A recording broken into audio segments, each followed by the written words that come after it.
கட்டடக்கலை நிபுணர் ஸ்ரீவத்சன் இணைந்திருக்கிறார். அவரிடம் பேசலாம். ஐயா வணக்கம். இது போன்ற ஒரு விபத்திற்கு என்ன காரணம்? கட்டடத்தில் எது போன்ற பாதுகாப்பு ஏற்பாடுகள் செய்யப்பட்டிருக்க வேண்டும்? இந்த பிரச்சனை 2006 இருக்கு.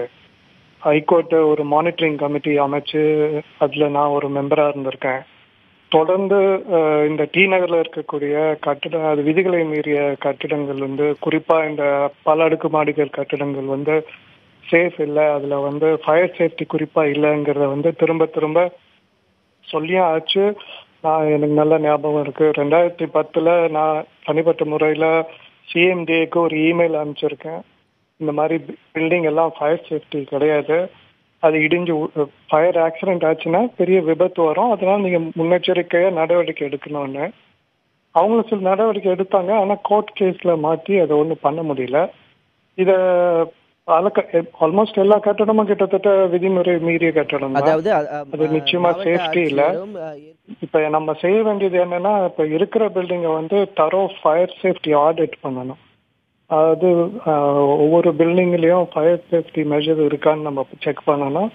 ரெண்டாவது குறுகிய சந்தில பல அடுக்குமாடி கட்டணம் இருக்கிறதுனால ஃபயர் இன்ஜின் போக முடியுமாங்கிறதும் ஒரு பிரச்சனை. அது பல சிக்கல்களை ஏற்படுத்தும். அதனால இப்ப இருக்கிற கட்டடத்தை ஆய்வு செய்யணும்.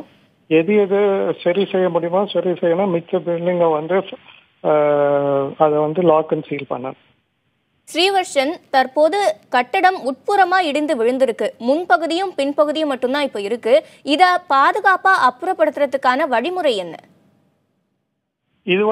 இது அப்புறப்படுத்துறது ஒன்றும் பெரிய இது இல்லை, பண்ணலாம்.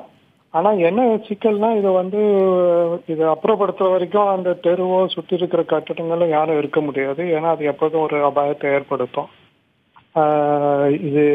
இதுலேருந்து நமக்கு தெரிய வேண்டியது என்னன்னா, இந்த மாதிரியான பல கட்டிடங்கள் இது முன்னெச்சரிக்கையா தெரிஞ்சதுனால ஏதோ பண்ணுவோம்.